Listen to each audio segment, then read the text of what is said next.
I'm Liz Naumovski, host of Finance is Personal. When bad things happen to good people. We've experienced bad things many times, whether it's personal or through friends. We've experienced or heard of someone close to us who's struggling with a gambling problem, a loved one perhaps has Alzheimer's, or a family member that's bipolar. If you know that there is a hereditary illness, why not plan for it now? From a financial perspective, it's time to think about what to do when things can go bad, but while things are still good. It's like an emergency kit that you have in your home and in your car, or having 3 months worth of savings for a rainy day or a storm. The problem is that we increasingly live in a transactional world with a short-term level of care. Joining me now to tell us how to better prepare ourselves is Barb Amsden, a consultant who spent the past 25 years working to improve the operational and service industry in the banking and investment parts of the financial industry, and basically to try to make things just a little bit easier for savers and investors. Welcome to the show, Barb. It's a pleasure to be here, Liz. Thank you. So let's begin with, we increasingly live in a transactional world with a short-term level of care. What exactly does that mean?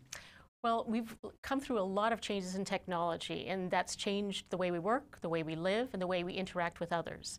And Google can be great. You can find the cheapest whatever you want in the marketplace. However, when it comes to certain things, cheap means also low service, and it means short-term care. When we come to financial services and our personal financial health, we really need to look at the long term, just as we do with our physical health. And so that's what I would encourage people to think about before just going transactional for financial services. You know, it's so funny because years ago, you needed a professional opinion. You'd go see a doctor, you'd go see a financial advisor, or, with me, I love to work out. So I, would have a personal trainer, or I go to the gym. I could do it at home, but I don't push myself as much, and maybe my form isn't perfect. Everyone does, look to Google for answers, but they aren't typically the right answers. Yes, I would agree absolutely with you. So why don't we go through some examples? Let's say, and this is totally hypothetical. Yes. Let's say I have a sister and one of her children is bipolar. She does have some money, and yet she feels that she needs to create a job for her son or daughter, and she's pouring all this money into this business for her children or her child, just so that she can find employment for her child. What's wrong with this picture? It's very difficult, obviously, when somebody cares very much about another person, and that's the most difficult time as well to make good financial decisions. How can you make any decisions when you're suffering because somebody else is suffering? The first thing I would say to her is, it is time rather than performance that makes a big difference in good investor outcomes. So because that is, we're looking again, not at transactional, but we want a long-term relationship. I'd go to a financial advisor. The financial advisor knows you, knows your goals, knows how to negotiate a number of the options. For somebody with a permanent illness, such as bipolar, there is a federal tax program or assistance called the disability tax credit. So that's number one. Number two is, if you qualify for the disability tax credit, you also qualify to have a registered disability savings plan. And what's that good? That's good for looking after the loved one all the rest of his life.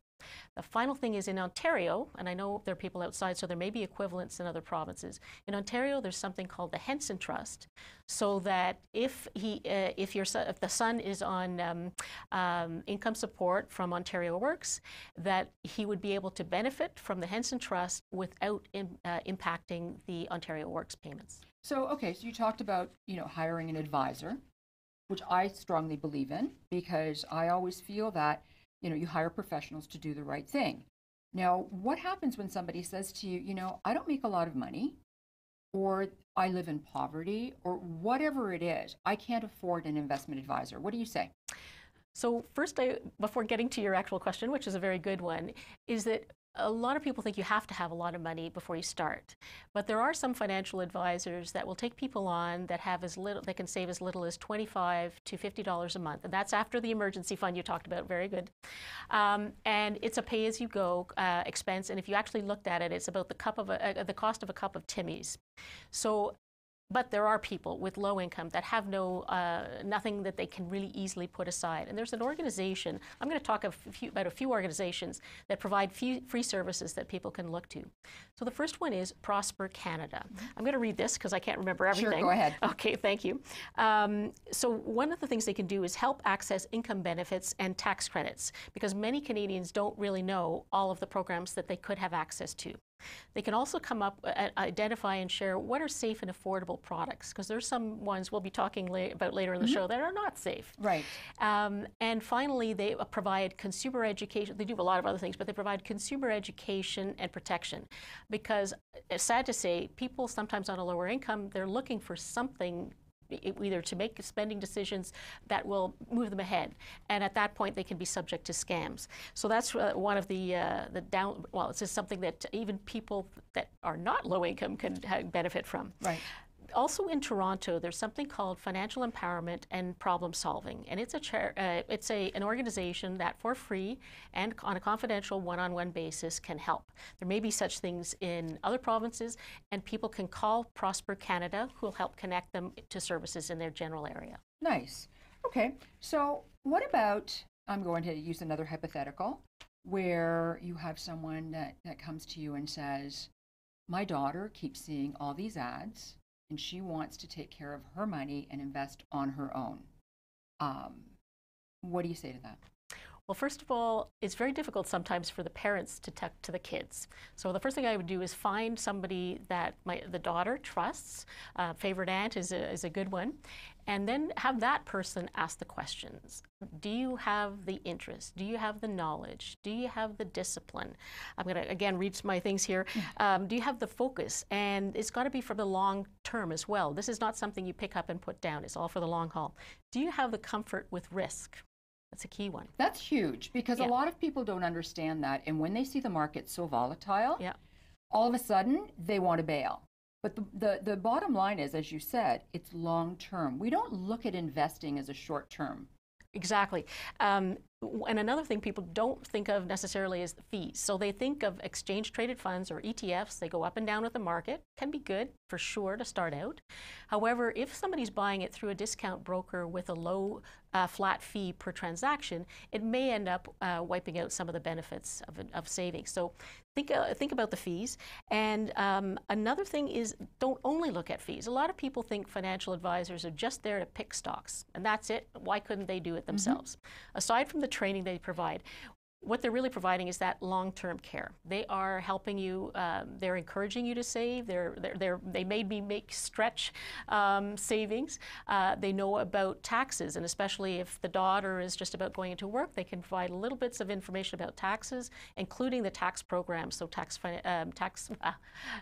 savings accounts, TFSAs, absolutely. Yep.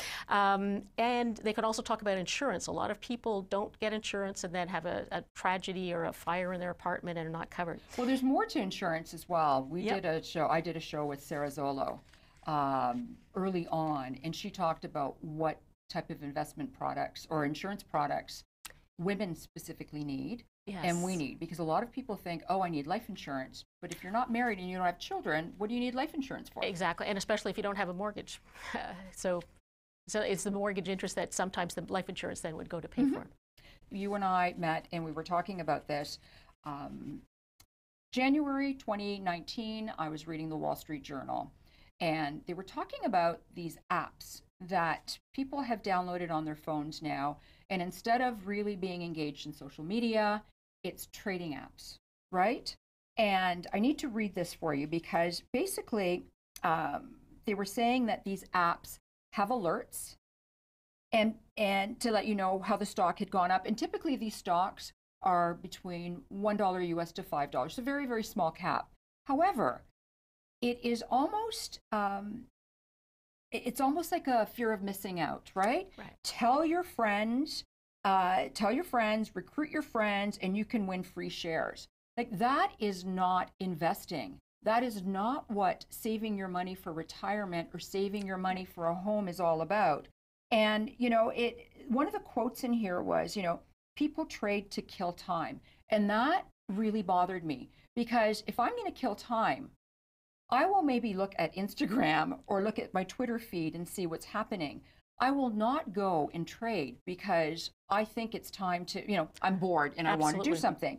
But one of the things that really, really shocked me was there was a quote here in the Wall Street Journal, and it said the co-founder of Robinhood app, Bat, said users, and this is a quote, users with positions check the app on average 10 times a day, with active traders tending to favor low price stocks in the neighborhood of $1 to $5 US. And he said, because we're free, we're the only place where you can day trade stuff like that.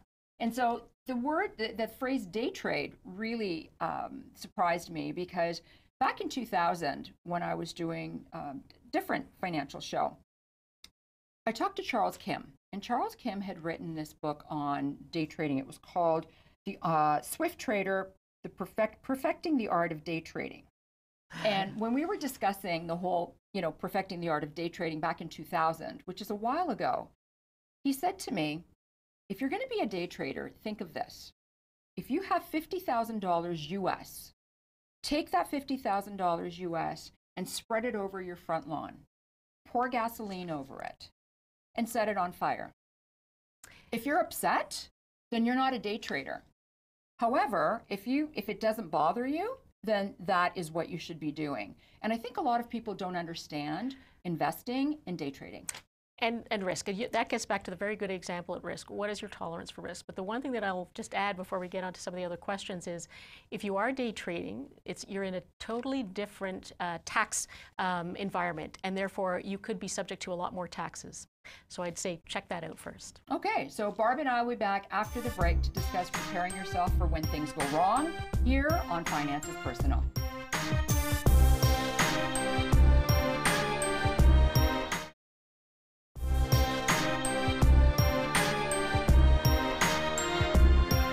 Hi, welcome back to Finances Personal. I'm Liz Naumovski, and today we're discussing having a plan to protect yourself when things go wrong financially. Joining me to discuss this is Barb Amsden, a consultant who's worked on Bay Street for 25 years in banking and investment parts of the financial industry.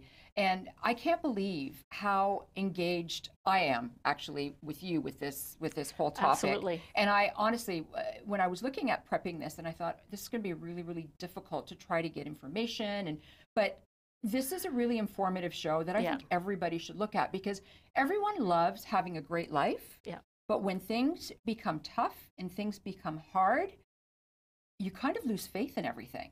Yeah. And it's great to have a plan, especially a financial plan going forward for the future. Absolutely. There's an analogy with some psychiatrists that try to have treatment plans for patients when things are going good and it's smooth sailing, and then a crisis plan for when things go off the rails. And I think we can do that financially as well. Well, corporations do that, right? Corporations always have a crisis management plan in place, so that when something goes wrong, they're ready with a press release to talk to their clients, talk to the customers, and see what's happening. So this is no different than, running a corporation. You are actually running yourself. Your personal corporation. In your personal corporation. Yeah. So that actually brings me to the next question. There's been a lot of talk about cryptocurrencies. Yes. And I can remember a couple of Christmases ago, we had people over for dinner, and one of our guests said, all my friends are really interested in investing in cryptocurrency, and they are paying $1,500 for a course. Oh my God. And do you think it's worth it? And then there was a huge discussion at the dinner table, saying it wasn't something that you should invest in if you don't understand it. Even paying somebody to teach you still doesn't mean that you understand it. So my point is, if people are saying, oh my gosh, my friends are making a lot of money investing in Bitcoin or whatever the cryptocurrencies are out there, binary options, should I invest? That's a very good question. I would generally say no, unless, and we'll talk about in 3 exceptions, because there are very few people that will be able to make money on some of these things, even if they're legitimate. And there are many scams out there that aren't.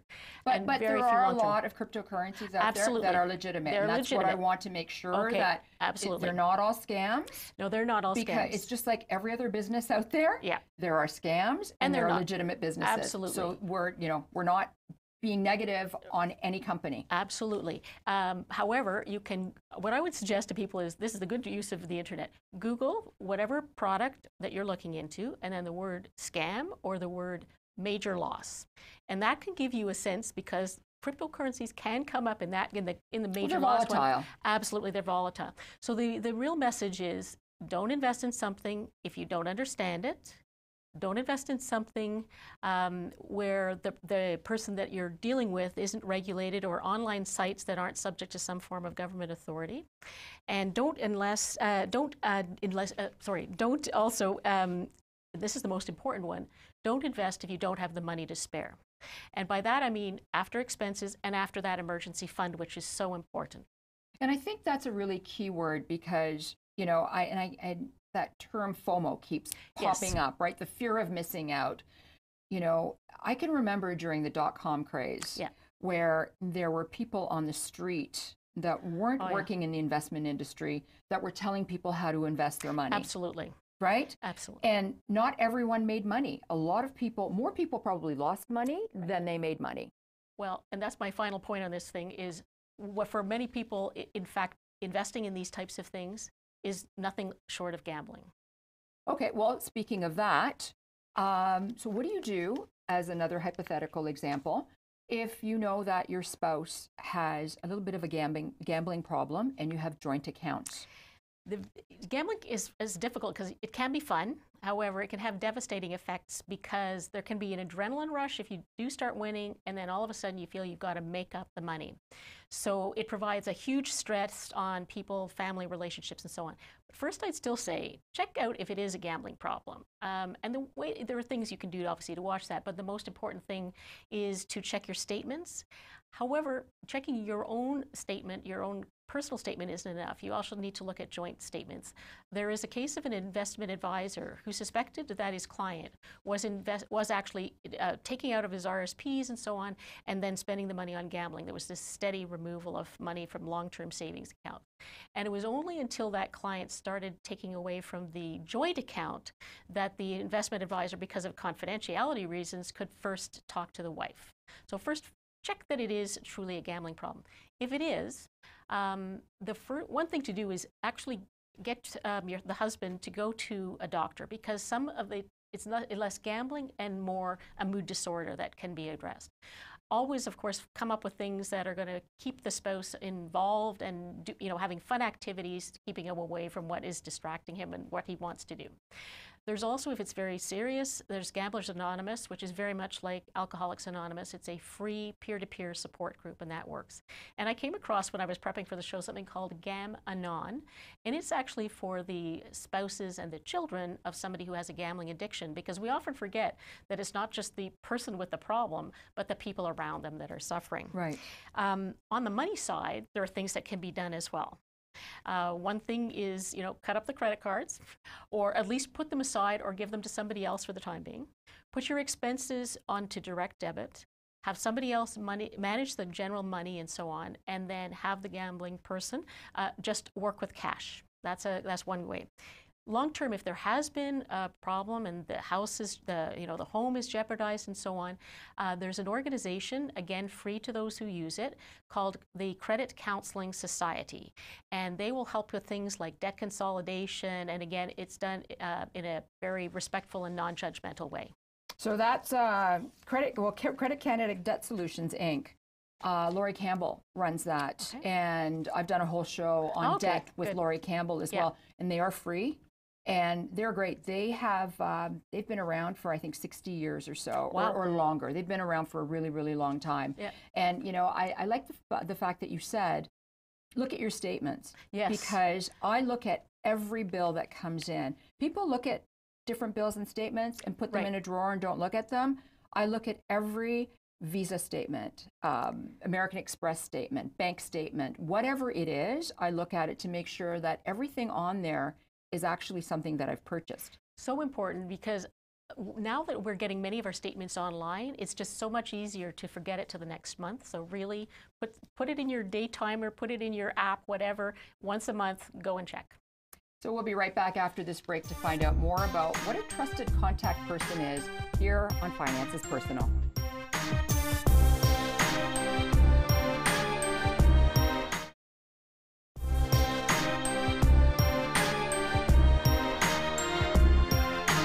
Welcome back to Finances Personal. I'm Liz Naumovski, and today we're discussing planning for bad times during good times. And joining me to discuss this is Barb Amsden, a consultant who's worked 25 years in the banking and investment parts of the financial industry. So Barb, in my introduction, I was talking about Alzheimer's, right? And sadly, it keeps creeping up into different family members. And everyone is starting to have some sort of an association with it. What can you do to prep yourself financially if you know that you've got history of Alzheimer's? The first thing, I have had 2 family members that have had Alzheimer's, so it's intensely personal for me, and I'm glad you're having this type of show. It's a scary thing, especially if you had family members with Alzheimer's, because you kind of think, am I next? Have I started? Because we all forget things, and we don't know that we don't know if that's the beginning of the end. And the thing is, too, we all forget a lot more now with social media and our cell phones. Yeah. I remember we used to always have to remember everyone's phone number. Yes, exactly. Because, you dial the phone number, and, if there's a busy signal, you'd have to redial the phone number. Yes, exactly. And now we don't have that luxury of using our memory as much as we used to. We don't have that muscle memory. So my doctor, I did discuss it with my doctor, and that's a good thing that's one thing you should do, is always talk about it with your doctor. She gave me 5 questions, and I haven't failed them yet, so I know I'm still okay. So they're simple. Do you know what year it is? Do you know what month it is? Can you count from 20 back to 1? Can you recite the months of the year from December back? And can you give me a general idea as to what time it is right now? If you can answer those 5 questions, you've got some more time and more time to plan, and that's what it is all about, really. On the good side, and there is a good side, is that there's huge medical progress being made. And so on top of that, as you plan, there may be new supports that come along. So one of the other things we've talked about is the financial advisors. It's so important to talk to financial advisors because they're becoming more and more familiar with this, more and more familiar with how to deal with clients. They're also equipped to refer people to various resources. They've got also something called substituted decision making, and that can include a power of attorney. Powers of attorney, they can step in and make decisions if you can't do it. Mm-hmm. Everybody should consider having a POA, but that's another show. I think that's the wills, estate planning, exactly. Power of attorney. That will be another show. Okay, good. The last one and most important, and this is probably the newest, is something called a trusted contact person. Now, a trusted contact person is not a power of attorney. They don't have access to your accounts, and they don't have to know all your personal financial information. You should probably consider somebody that is a very, very close friend who knows you in your steady state and will be, they know your quirks and they love you anyway. They'd be somebody that would know if there is something going on. Some people would choose their husband or their spouse. The one caution I would do there is that sometimes a spouse, inadvertently, without knowing this, may compensate for failing memories of a spouse. So I'm thinking of going with a friend. So this trusted contact person is important for vulnerable investors. Very, very much so. Vulnerable investors is another entire show. However, I just want to make a point that it doesn't mean that you're a beneficiary. Correct. And it doesn't mean that you have the authorization to make any trades. Absolutely. It does not give you that authorization. It's perfectly safe. It's just kind of like a fallback if something is happening and the advisor notices it and just has a question. It protects that person. It allows them to speak when ordinarily there would be confidentiality, and allows the financial advisor to act if it looks in particular that a vulnerable person is being taken advantage of. There's another question that I had for you. Along the same lines, somebody who's really, really depressed and doesn't really think about their finances and just starts giving away their money. And thinking that they're giving it to really good charities. It might be some scams. You've got a lot of these people that call your house and try to befriend you. Yeah. And especially if you're lonely or depressed, they can actually penetrate into your home and into your finances. So what do you say to people that know that they're dealing with someone who's depressed and they're actually giving away their money, and they may end up giving it all away and they've got nothing left for themselves? So this is a huge issue. Mental health in general is a huge issue. So first of all, anybody that's a friend of them that is trying to help, that's great.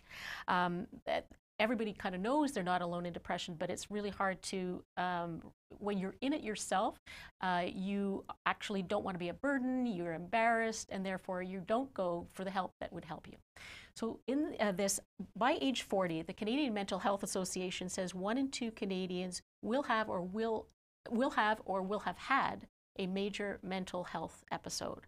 And 1 in 5 Canadians this year will suffer from something maybe not life, to the end of the world, but a serious issue on a mental basis. And you really can't make good decisions if you're not healthy, just as you can't do a number of other things if you're not physically healthy. So 3 things. First of all, ask your friend if she's seen a doctor. It is amazing because they just feel they can't go to anybody, and go to the doctor with them if necessary, because there could be other reasons for the problems. Ask if they've got somebody that is helping them with their finances. And again, this is why transactional doesn't work. You really need that long-term financial knowledge of the person.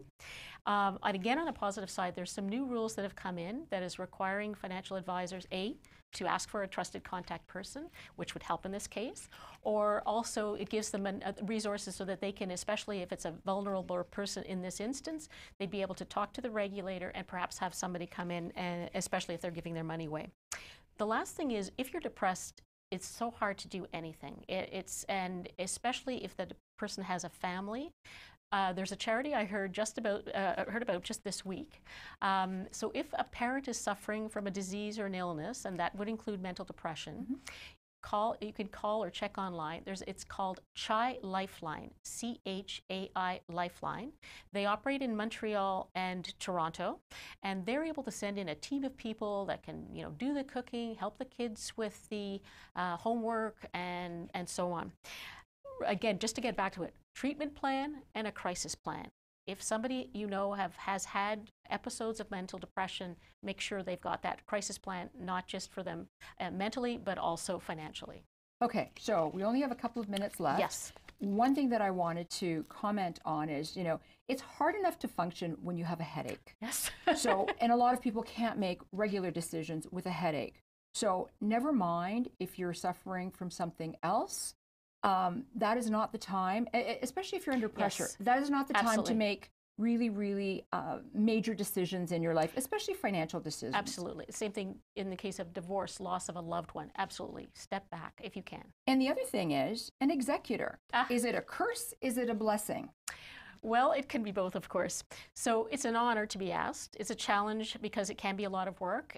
In the case I did for my godparents, it took us 4 years. It was a simple estate. So you're going to be dealing with financial institutions, you're going to be dealing with lawyers, you're going to be dealing with the Canada Revenue Agency, you're going to deal with tax professionals and the beneficiaries themselves. And any one of them may, cause you to run screaming from the room. However, there are some things that will help you. Number one, find out who your co-executors are, because that's you can make sure that the co-executors have complementary skills to you and they can share the burden. The second thing is talk to the financial advisor, and their financial advisors have plans as to, they can help you in it. So I'm going to use one name, Jeanette Power, thank you.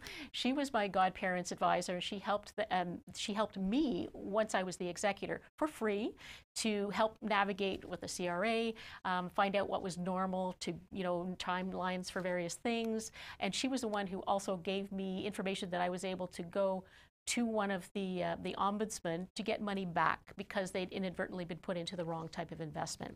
So you can say no. However, if you do say yes, it will be a lot of work. And I think the other thing a lot of people forget, you should reconsider your executors every year, because if your executors are aging at the same time as you are, it is possible that your executors could die at the same time or just after you. So you need to revisit them. Okay, quickly, 5 seconds, last words of wisdom. Plan, plan, plan, plan. That's it. Okay, great. So some of the key things that we discussed today are: don't invest in something that you don't understand. If it's too complex, there's a reason why. And it is inevitable that you or someone you know will become ill. So make sure that you have set up a trusted contact person so that they can help you when you're at your worst, and understand the role of the trusted contact person and your advisor, and that they're working together in your best interest. And make sure that you balance your financial stability with your day-to-day life. Debt induces too much stress, especially when you're ill or you're not working. And remember, if you don't have a plan, start now. I'd like to thank Barb Amsden for joining me today and you, our viewers, for watching. I'm Liz Naumovski. Bye for now.